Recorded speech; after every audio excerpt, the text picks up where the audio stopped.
It's the final day of campaigning in the UK elections, with the ruling Conservative Party downplaying expectations of a Labour victory. In an interview, the Work and Pensions Secretary Mel Stride remarked that the Conservatives or Tory party are highly likely to be defeated by a landslide.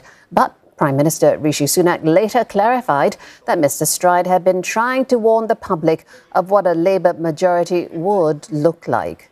The same message dominated a Conservative rally overnight, where former Prime Minister Boris Johnson made an appearance. At a time when the cost of living is a major concern for voters, he warned the audience that a Labour government would have an impact on taxes. Labour are so cocky that they're so complacent, they're so smug, they're barely concealing their agenda anymore. And we can see what it is: whacking up taxes on pensions, on property, persecuting private enterprise, attacking private education and private healthcare, with all the pointless extra burden that will place on the taxpayer. Opinion polls still indicate that Labour leader Keir Starmer is on the cusp of victory. He labelled comments by Conservative Minister Mel Stride as being an effort to get people to stay at home. For now, the opposition party is sticking to its message that people who want change have to vote for it. We do have to say, imagine waking up on Friday morning and the headline is 5 more years of the Tories. Nothing's changed. They'll be emboldened, entitled, thinking they can get away with anything. So we have to make that case. We have to say over and over again, change only happens if you vote for it. Change only happens if you vote for it. Well, throughout the election campaign, Labour leader Keir Starmer reiterated that he won't seek to rejoin the EU, single market or the customs union.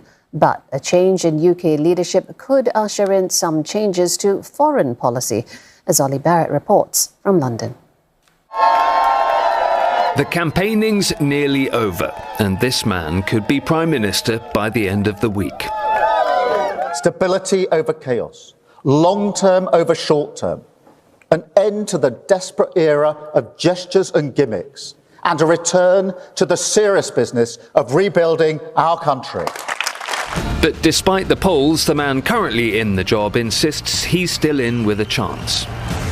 I'm not blind to the fact that people are frustrated with our party and frustrated with me. Things have not always been easy, and we have not got everything right. But we are the only party in this election with the big ideas to make our country a better place to live.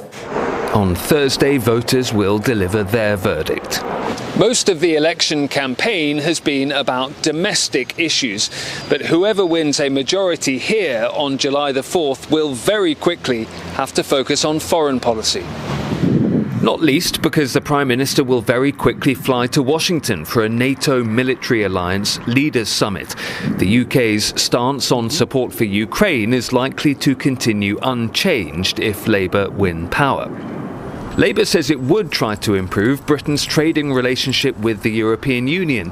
Its early pledges include easing border checks on animal products, mutual recognition of certain professional qualifications, and improving access for artists on tour. But it wouldn't seek to take the country back into the EU. Labour says it plans to reset the UK's bilateral relations with Beijing and run an audit of those ties. Sources suggest this could encompass a wide range of investment, trade and security issues. And experts expect the Conservative government's attempted tilt towards the Indo-Pacific region would continue under a Keir Starmer premiership. In terms of the substance around the agreements with, for example, AUKUS or the Global Combat Air Programme with Japan and Italy, as well as some of the bilateral free trade deals and the joining of the Comprehensive and Progressive Trans-Pacific Partnership, the CPTPP, I think Labour would certainly kind of put its support behind that, as well as some of the other things like the deployments of the Strike Carrier Group that's planned for 2025 as well. The Labour Party also believes it could deliver a trade deal with India that has proved elusive for the Conservatives despite multiple rounds of talks. When the fifth and sixth largest economies in the world do a trade deal, it's important to take the time to get this right. We've had conversations with officials at both the major parties, and we are reassured by what they're saying in terms of their prioritisation for the FTA. We believe the Indian government is also considering it a priority. Our members want this to happen. So, we're optimistic that a deal can be reached. So the foreign policy in-tray will be full. Just a few more miles on the campaign buses before we know for sure who will be handling it. Olly Barratt, CNA, London.